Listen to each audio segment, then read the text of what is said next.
शीर्षक नॉनकू छारा भूत। अध्याय 1 कयामत का नृत्य। असम के बाहरी इलाके में एक छोटे से गांव में शुभम नाम का एक शरारती लड़का रहता था।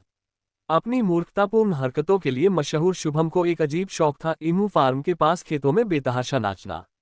एक खास धूप वाली दोपहर शुभम ने अपनी सामान्य दिनचर्या में एक नया मोड़ जोड़ने का फैसला किया।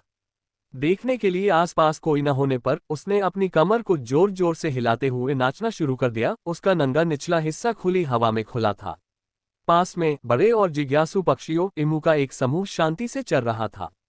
अपनी बुद्धिमत्ता के लिए नहीं जाने जाने वाले इन जीवों ने दूरी में असामान्य हलचल को देखा।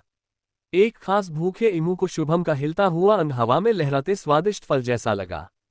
इससे पहले कि शुभम खतरे को समझ पाता, ईमू बिजली की गति से उस पर टूट पड़ा। एक तेज चोंच के साथ पक्षी ने उसका नॉनकू लिंग उखाड़ लिया और अपने पुरस्कार को ऊंचा रखते हुए भाग गया।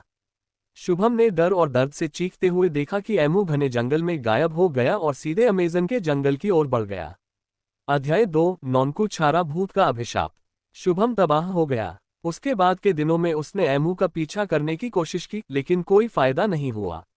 जंगल बहुत बड़ा था और जल्द ही शुभम खुद को घने अमेज़न के जंगल में खोया हुआ पाया। दिन हफ्तों में बदल गए और शुभम कमजोर और निराश होकर जंगल में डूब गया और अपना शरीर पीछे छोड़ गया।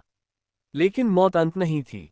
शुभम की आत्मा आगे बढ़ने के लिए बहुत बेचैन थी। अपने कीमती नॉनकू को खोने के अन्याय ने उसे एक भूत में बदल दिया, जो अपने खोए हुए अंत की तलाश में पृथ्वी पर भटकने के लिए अभिशप्त था। वह कुख्यात नॉनकू छारा भूत बन गया, एक ऐसा भूत जिसके पास लिंग नहीं था और जो हमेशा लिंग की तलाश में रहता था। अध्याय 3 शिकार शुरू होता है। नॉनकू छारा भूत एक किंवदंती बन गया, एक ऐसी कहानी जो माता पिता अपने बच्चों को अनुशासन में रखने के लिए सुनाते थे। ईमू फार्म के पास नाचने मत जाना, वे चेतावनी देते थे, नहीं तो नॉनकू छारा भूत तुम्हारे पीछे आ जाएगा। लेकिन भूत असली आतंक से ज्यादा उपद्रवी था।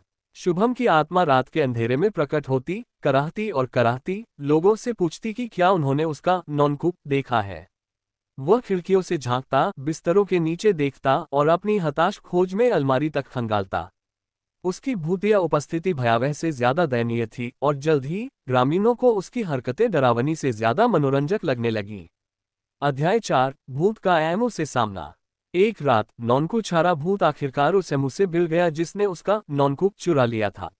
अब बूढ़ा और समझदार पक्षी अभी भी जंगल में रहता था। शुभम के अंग से प्राप्त रहस्यमय शक्ति की बदौलत उसने कई शिकारियों को चकमा दिया था। जैसे ही भूत ने ईमू का सामना किया, उसे एहसास हुआ कि पक्षी का उसके नॉनकू को वापस करने का कोई इरादा नहीं था। वास्तव में उसने उसे बहुत पहले ही जंगल में कहीं गहरे में दफना दिया था, जहां उसे भी याद नहीं था।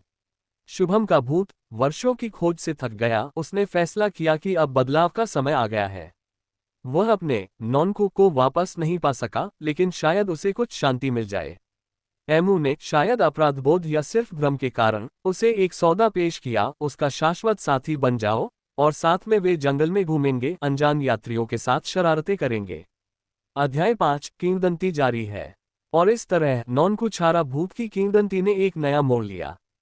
शुभम का भूत अब एक उद्देश्य के साथ अपने खोए हुए नॉनकू को खोजने के प्रति कम जुनूनी हो गया और मौज मस्ती करने पर अधिक ध्यान केंद्रित करने लगा। ईमू के साथ वे एक कुख्यात जोड़ी बन गए, जो पूरे जंगल में हानिरहित शरारतें करते थे। गांव वालों की कहानियां विकसित हुईं और जल्द ही नॉनकू छारा भूत की कहानी डरावनी नहीं बल्कि हास्यपूर्ण हो गई। बच्चे भूत और उसके ईमू दोस्त के बारे में सोचकर हंसते थे और कल्पना करते थे कि वे यात्रियों के साथ क्या शरारतें करते होंगे। लेकिन फिर भी कभी कभी किसी शांत रात में कुछ लोग कहते हैं कि आप भूत को फुसफुसाते हुए सुन सकते हैं, क्या आपने मेरा नॉनकू देखा है। ये याद दिलाता है कि मृत्यु के बाद भी कुछ चीजों को छोड़ना मुश्किल होता है।